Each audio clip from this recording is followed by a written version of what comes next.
C'est pour les marchés qu'il était bien, l'alignement des planètes. Pascal Auclair, votre vision justement sur la résistance ou pas de l'économie européenne au ralentissement mondial? Je n'ai pas changé d'avis depuis la rentrée.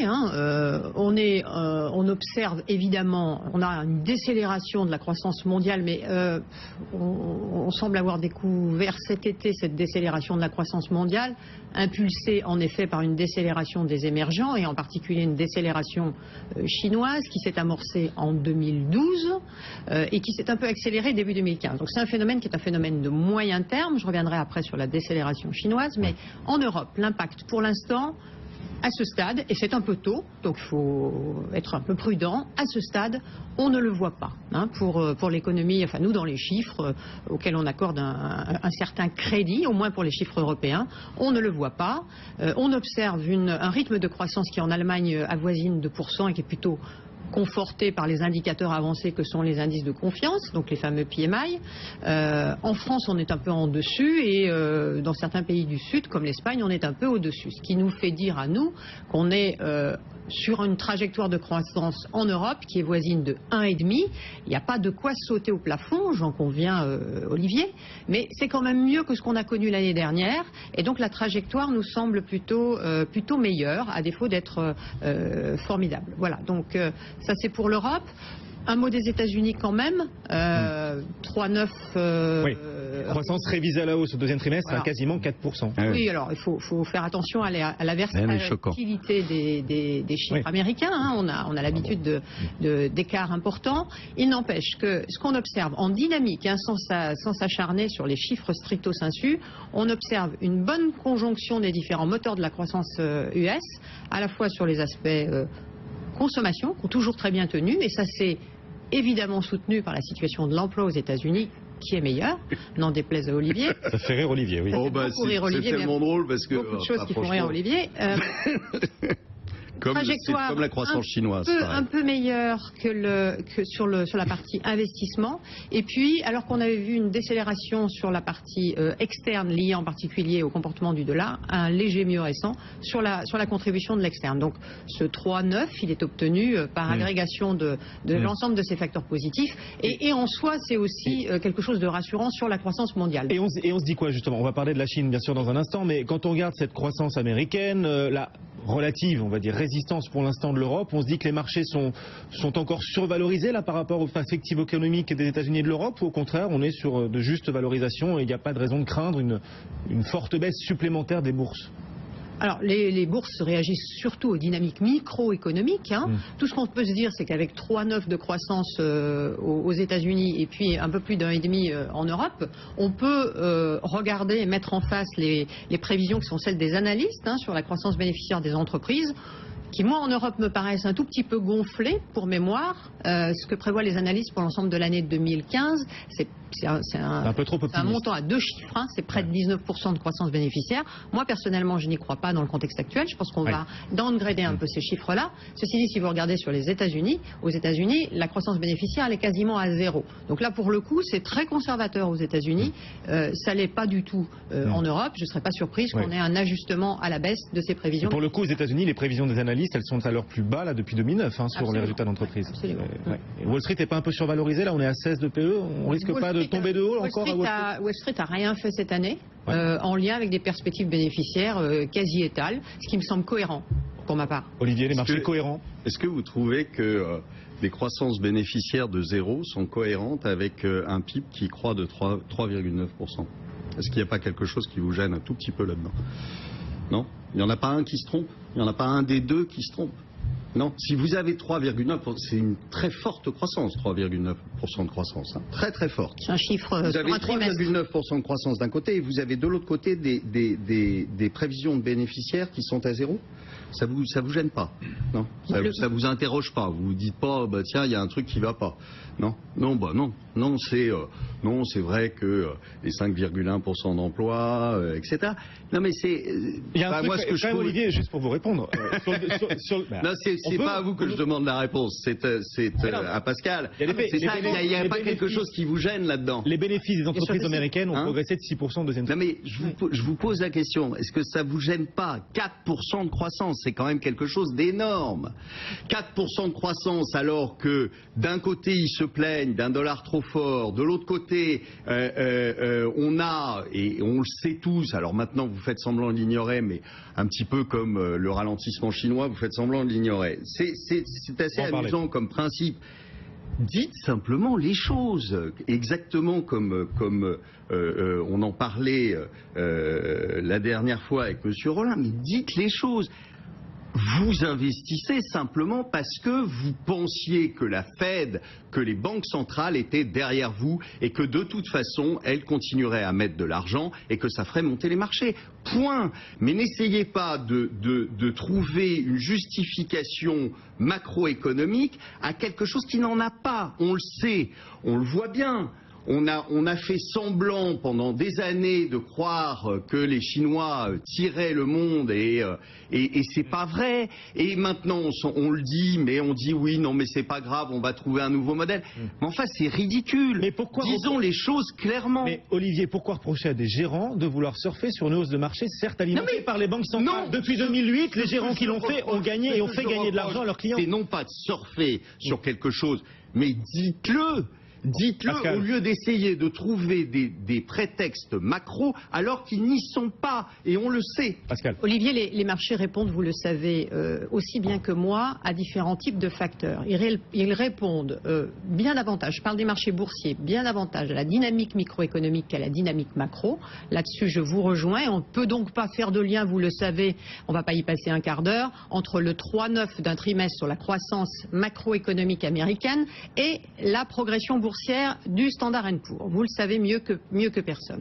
Donc on ne fait pas ce lien direct, on regarde la dynamique bénéficiaire des entreprises. Je trouve cohérent le fait que la bourse américaine n'ait rien fait cette année avec des progressions bénéficiaires proches de zéro. C'est tout ce que j'ai dit.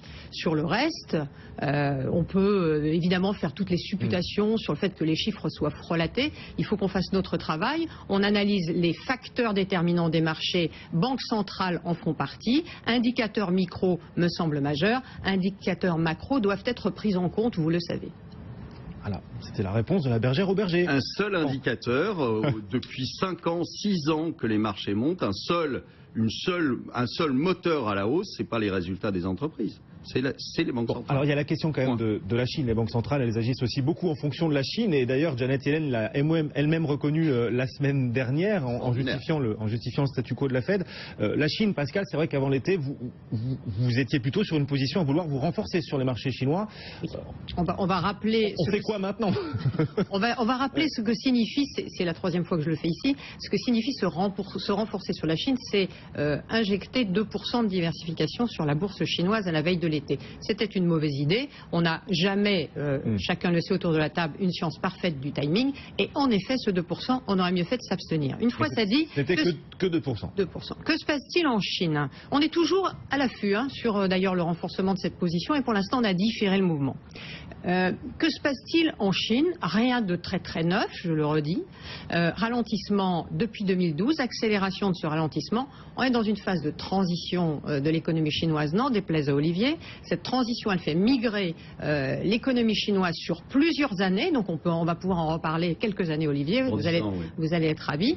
Mais ça, c'est un vœu pieux. Vous avez les preuves vous-même qu'en effet, l'économie chinoise est en train de migrer vers des services. Est-ce qu'on en a des preuves vraiment on a quand même quelques indicateurs qui sont des indicateurs pas forcément fournis par les autorités chinoises, mais qui sont fournis par des instituts qui sont des instituts un peu plus privés. On a des observateurs locaux. On a en l'occurrence une société de gestion qui est une filiale de notre groupe qui est basée à Hong Kong et qui travaille sur les SMID, les Small Mid Cap chinoises, donc qui observe de très près la microéconomie chinoise. Ce que nous disent ces observateurs de terrain, c'est la chose suivante, c'est qu'en effet on a une migration très forte du secteur manufacturier vers le secteur qui est un secteur des services, donc c'est une maturation, on va dire, du cycle économique chinois, et que ce phénomène-là pose un gros problème aux autorités chinoises, c'est la migration de l'emploi qui est corollaire à cette évolution d'un secteur vers l'autre. Donc ça, c'est un point de vigilance très important de nos observateurs locaux. Comment est-ce que les autorités chinoises vont réussir à faire migrer l'emploi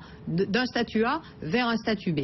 On a quelques indicateurs PMI qui montrent en effet cette décélération très forte du secteur manufacturier qui valide le propos, et on a un secteur des services, le PMI service, qui est encore très au-dessus de 50.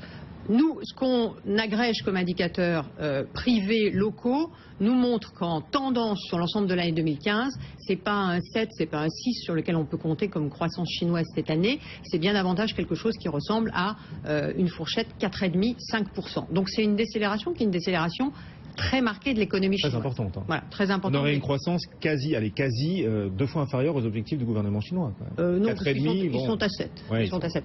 Ce n'est pas ce qu'on appelle un hard landing, c'est un soft landing. Voilà. Donc voilà notre schéma central en Chine. Soft landing. Soft landing, oui, bien sûr. Olivier. Le 4,5 est à peu près aussi fumeux que le 7. Hein. On est probablement, quand on regarde un tout petit peu ce qui se passe, et en effet, en ayant des indicateurs qui ne sont pas les indicateurs du gouvernement chinois, moi, je situerais plutôt la croissance autour de 2-3, et encore, c'est même pas sûr. Donc, parce que vous regardez l'électricité, vous regardez non, parce que la production industrielle de la Chine. Ça fait longtemps que je vous dis qu'on a plein d'indicateurs qui nous indiquent que la croissance chinoise n'est pas ce qu'elle est. Alors maintenant, moi, je veux bien... Mais quels sont les indicateurs qui vous montrent que dans les services, ça progresse pas? Et sont où ces indicateurs-là? Vous avez plein de choses aujourd'hui qui montrent que déjà... les choses ne sont pas ce qu'elles semblent être. Ce qu'elles semblent être sur les marchandises, ce qu'elles semblent être sur le commerce, ce qu'elles semblent être sur plein de choses. Alors maintenant, on vous fait le coup de... On a des observateurs sur place. C'est dommage qu'ils ne vous l'aient pas dit qu'il ne fallait pas investir sur la Chine au printemps. Parce que on est aujourd'hui, les gens commencent à s'apercevoir que, en effet, ce qu'on vous dit à longueur de journée, des chiffres qu'on vous donne à longueur de journée ne sont pas franchement la réalité. Point. On le savait sur la Chine, puisque c'était les premiers à sortir leurs chiffres, alors on souriait gentiment, etc. Mais, quelque part, on y croyait quand même. On disait, ah ben quand même, la Chine, elle va nous aider, elle va tirer le monde. Et puis ça a été la même chose sur le Brésil, ça a été la même chose sur la Russie. Or, qu'est-ce qu'on voit? Eh ben, on s'aperçoit que c'est pas la réalité. Et à chaque fois, on nous donne quelque chose en nous disant, mais ne vous inquiétez pas, mais ça n'est pas la réalité. Malheureusement, ça n'est pas la réalité. Donc, moi, je veux bien qu'on discute à perte de vue sur le fait, il y a un seul vrai truc aujourd'hui, c'est vous achetez parce que vous avez une banque centrale derrière vous. Or là, pourquoi est-ce que les gens commencent à flipper un tout petit peu? C'est parce qu'ils se sont aperçus que Madame Yellen avait l'air de perdre les pédales. Et si Madame Yellen perd les pédales, c'est pas bon du tout, du tout. Pascal, que les branches... Ouais, allez-y. Je termine sur la Chine. Premier point de vigilance, l'emploi. Il faut dire des choses factuelles. Hein. On peut brandir des épouvantails. Il faut dire des choses factuelles. Premier point de vigilance, l'emploi. Donc ça, sous observation, pour mesurer cette décélération de l'activité chinoise. Deuxième point de vigilance, on observe que les mesures monétaires prises par les autorités monétaires chinoises localement ont moins d'impact sur l'économie depuis quelques mois. Hein. Pourquoi? Parce que le niveau d'endettement public et privé est déjà élevé. Je fais très court. Et donc, le fait d'avoir baissé les taux de réserve et d'avoir baissé les taux a moins d'impact sur l'activité. Et donc, c'est un point de vigilance également qui rend un peu prudent à court terme sur la Chine. On est d'accord en tout cas pour dire qu'on est sur une crise de confiance sur les marchés. Crise de confiance face à la Chine, les chiffres chinois, face à la stratégie de la Fed. Absolument. Et face même désormais aux entreprises, puisque Absolument. Les entreprises de qualité elles-mêmes se retrouvent Absolument. Parfois au cœur de scandales. On pense à Volkswagen. Ça, oui, ça rajoute une couche quand même. On est vraiment dans une crise de défiance. C'est tout à fait ça. Une crise de défiance sur la transparence des entreprises, la transparence des banquiers centraux et la transparence en effet des chiffres officiels. Ah ben vous êtes d'accord tous les deux? Mais tout à fait. C'était le face à face. Merci beaucoup. Merci d'être venu nous voir sur BFM. Pascal Auclair, la Française AM et Olivier Delamarche, Platinium Gestion. Très bon retour. Et la baisse est toujours marquée à Paris, moins 1,5% en ce moment, le CAC 4410 points. Restez avec nous dans un instant, un point complet sur l'actualité.